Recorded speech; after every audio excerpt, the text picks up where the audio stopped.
Mr. Chairman, General Milley, you said today that you saw this as a strategic failure. As a 30-year veteran and someone who's been deployed 4 times myself, and I haven't served as long as the three of you, but it breaks our heart. And I think most veterans feel heartbroken knowing that the blood and the treasure spilt ended up in a strategic failure. I think we're enraged by it. Then to have the president come out and say that this was a success and he had no regrets, that does not break our heart. That makes us mad as hell that he would say it that way. So I want to say that up front. Secondly, the fact that President Biden on ABC said that no one that he can recall advised him to keep a force of about 2,500 troops in Afghanistan. It's not true. We heard yesterday, we've heard today, that the chairman of the Joint Chiefs and the CENTCOM commander advised differently. I have no other view to see this as a lie, a falsehood from our president. That makes us mad as hell too. Thirdly, I think it's important to point out that this committee, for well over a year, cautioned both presidents against a premature withdrawal from Afghanistan. In fact, Republican and Democratic members of both the House and Senate were so concerned at the risk of a calendar-based withdrawal that we passed a law to prevent it. In fact, the chairman of this committee voted for it when it restricted President Trump. Section 1215 of the 2021 NDA prohibited any president, regardless of political party, from drawing down below 2,500 troops until the Secretary of Defense, in consultation with the Secretary of State and the DNI, provided Congress a detailed plan explaining how the U.S. would continue to conduct counterterror operations in Afghanistan following U.S. withdrawal. How would the U.S. conduct an orderly transition of security functions to the Afghan military? And how would the U.S. protect Americans who remained in country? And how would the U.S. coordinate any such withdrawal with our NATO allies? In short, every single failure that we are now witnessing, Congress warned against in writing and in law over a year ago.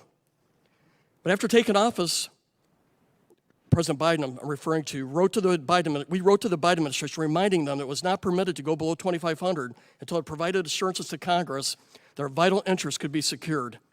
Despite clear congressional intent, backed by statute, this did not happen. The day after taking office, the newly confirmed Undersecretary of Defense for Policy, Colin Powell, wrote to the members of this committee essentially stating that President Biden was smarter than Congress, was confident he had all the angles covered, and believed it was not in the national interest to provide Congress with the assurances required in Section 1215. And Mr. Chairman, I ask unanimous consent to enter this letter into the record. Without objection, so ordered. Okay, my first question here, General McKenzie, I think one of the reasons that the Afghan forces crumbled much quicker than we ever assessed was that we pulled most of our air cover, we took the mechanics away from the Afghan forces, and we pulled out a lot of our logistics capabilities. Do you see this as underlying reasons why the Afghan forces collapsed? I think all of those reasons contributed to why they collapsed. Should it even surprised us when we take away most of our air power that they were used to having, that they would just pull the rug out from underneath them, General?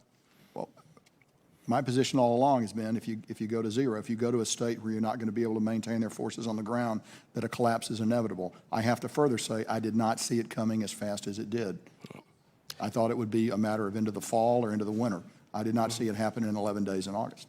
Thank you. General Milley, I appreciate your candor about this being a strategic failure.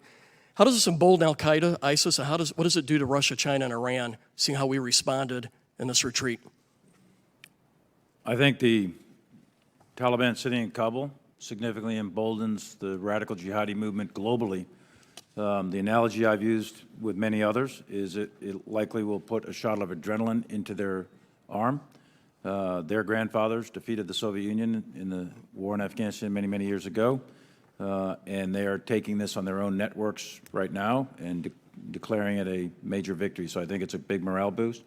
I think it remains to be seen. I think the Russians are quite scared, not scared, I guess concerned